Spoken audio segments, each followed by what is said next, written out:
ഒറ്റ ചോദ്യമാണ് പ്രൊമോയിൽ നമ്മുടെ എന്താ പറയുക അഭിഷേക് ശ്രീകുമാർ ചോദിക്കുന്നതായിട്ട് കാണുന്നത്.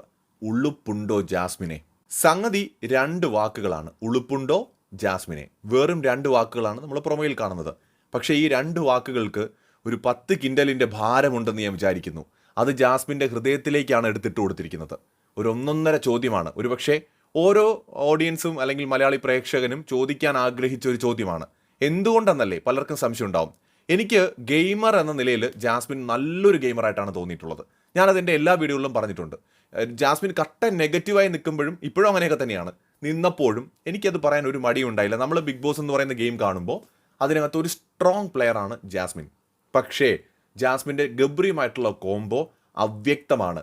ആ കോംബോ നമുക്ക് ഉൾക്കൊള്ളാൻ പറ്റുന്ന ഒന്നല്ല. അത് അവർ കെട്ടിപ്പിടിക്കുന്നുണ്ടോ കടിക്കുന്നുണ്ടോ ഉമ്മ വയ്ക്കുന്നുണ്ടോ ഒന്നുമല്ല. പക്ഷെ അത് ഓഡിയൻസിനെ പല വിധത്തിൽ കൺഫ്യൂസ് ചെയ്യിപ്പിക്കുന്ന അല്ലെങ്കിൽ പലതരത്തിൽ ഓഡിയൻസിനെ വേണ്ടിയിട്ട് കാട്ടിക്കൂട്ടുന്ന കോപ്രായങ്ങളാണോ, അതായത് ഒരു ട്രൂ റിലേഷൻഷിപ്പായിട്ട് നമുക്ക് ഫീൽ ചെയ്യുന്നില്ല. വളരെ വൾഗറായിട്ട് ഫീൽ ചെയ്യുന്നു. ബിഗ് ബോസ് വീട്ടിൽ പലരും ഹഗ് ചെയ്തിട്ടുണ്ട്, ഉമ്മ കൊടുത്തിട്ടുണ്ട്. അതൊന്നും തന്നെ മെജോറിറ്റി ഓഡിയൻസിന് ഇറിറ്റേറ്റിംഗ് ആയിട്ടൊന്നും ഫീൽ ചെയ്തിട്ടില്ല. പക്ഷേ ഇതിപ്പോൾ ഒരു വലിയ വിഭാഗം പ്രേക്ഷകർ പറയാണ് വളരെ അരോചകമായി തോന്നുകയാണെന്ന്. അത് എന്തുകൊണ്ട് അങ്ങനെ തോന്നുന്നു എന്ന് ചോദിച്ചാൽ, ഗബ്രിയും ജാസ്മിനും തമ്മിലുള്ള റിലേഷൻഷിപ്പിൻ്റെ വാല്യൂ, അതിൻ്റെ തീവ്രത ഓഡിയൻസിലേക്ക് കൺവേ ചെയ്യുന്നതിന് ഇവർക്ക് സാധിച്ചില്ല. അത് മറ്റെന്തോ തരത്തിലുള്ള ഒരു റിലേഷൻഷിപ്പ് ആണ് എന്ന് ഓഡിയൻസ് തെറ്റിദ്ധരിക്കുന്ന വിധത്തിലുള്ള ചേഷ്ടകളും പ്രവൃത്തികളുമായിരുന്നു ഇവരുടെ ഭാഗത്തു നിന്നുണ്ടായത്. പക്ഷേ ഇവരെ വിമർശിക്കുന്ന പ്രേക്ഷകർ പോലും സമ്മതിക്കുന്ന കാര്യമാണ് ജാസ്മിനും ഗബ്രിയും നല്ല പ്ലേയേഴ്സ് ആണെന്നുള്ളത്. പക്ഷെ ഇവർ തമ്മിലുള്ള ആ ഒരു ബോണ്ട്, അതെന്താണോ ഇവർ ഉദ്ദേശിച്ചത് അത് ആ നിലയ്ക്ക് ഓഡിയൻസിന് മനസ്സിലായിട്ടില്ല. ഒരുപക്ഷെ ആ നിലയ്ക്ക് മനസ്സിലായി എങ്കിൽ ഈ തരത്തിലുള്ള നെഗറ്റിവിറ്റി ഒന്നും ഉണ്ടാകുമായിരുന്നില്ല. മാത്രമല്ല പരിധി വിട്ടിട്ടുണ്ട്, അതും നമുക്ക് പറയാതിരിക്കാൻ പറ്റില്ല. ജാസ്മിൻ്റെയും ഗബ്രിയുടെയും റിലേഷൻഷിപ്പിൽ പരിധി വിട്ട് പോയിട്ടുണ്ട്. ആ പരിധി എന്ന് പറയുന്നത് ഈ പറയുന്ന പോലെ ഇന്നത്തെ കാലത്ത് വലിയ കാര്യമാണോ എന്നൊക്കെ ചോദിക്കാം. ഞാൻ എപ്പോഴും പറയുന്ന പോലെ ഇതൊരു വെസ്റ്റേൺ രാജ്യത്ത് നടക്കുന്ന ഷോ ആണെങ്കിൽ നത്തിങ് എന്നേ ഉള്ളൂ. അവിടെ ഇതിനപ്പുറം പോയാലും ഒരു കുഴപ്പമില്ല. ഒരു വെസ്റ്റേൺ കൾച്ചർ അങ്ങനെയാണ്. പക്ഷെ നമ്മൾ താമസിക്കുന്നത് ജീവിക്കുന്നത് കേരളത്തിലാണ്.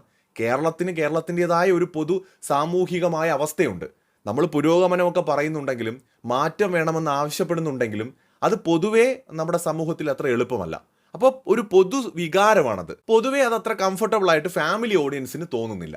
മാത്രവുമല്ല നമ്മൾ റിലേഷൻഷിപ്സിന് കുറച്ചും കൂടി വാല്യൂ കൊടുക്കുന്നതാണ്. അപ്പോൾ പൊതുവെ ആൾക്കാർ ചിന്തിക്കും, പുറത്ത് കമ്മിറ്റഡ് ആയിട്ടുള്ള ഒരു പെൺകുട്ടിയല്ലേ, അവർ വിവാഹ നിശ്ചയമൊക്കെ കഴിഞ്ഞു എന്നാണല്ലോ പറയുന്നത്, എന്നിട്ട് അകത്ത് പോയി ഇങ്ങനെയൊക്കെ കാണിക്കുന്നത് ശരിയാണോ?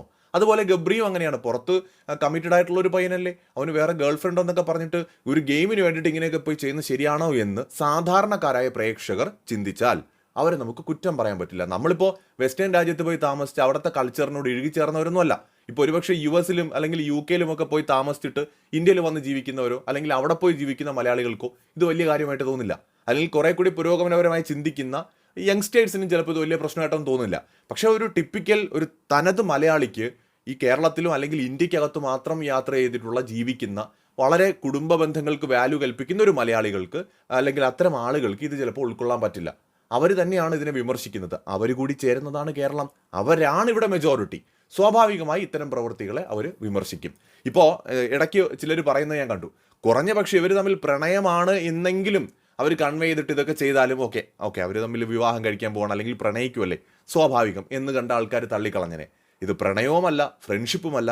ആ തരത്തിൽ നമുക്ക് ഡിഫൈൻ ചെയ്യാത്ത തരത്തിൽ വേറെ ഏതോ തലത്തിൽ നിൽക്കുന്ന ഒരു റിലേഷൻഷിപ്പ്. അത് ഇവർ തന്നെ പലപ്പോഴായി ഓഡിയൻസിന് തെറ്റിദ്ധാരണ ഉണ്ടാവുന്ന തരത്തിലാണ് അത് കൺവേ ചെയ്യാൻ ശ്രമിച്ചിരിക്കുന്നതും. സ്വാഭാവികമായിട്ടും അതുകൊണ്ട് തന്നെയാണ് വിമർശനങ്ങളും നെഗറ്റീവ് കമൻസും ഒക്കെ കൂടുതലായിട്ടുണ്ടാവുന്നത്.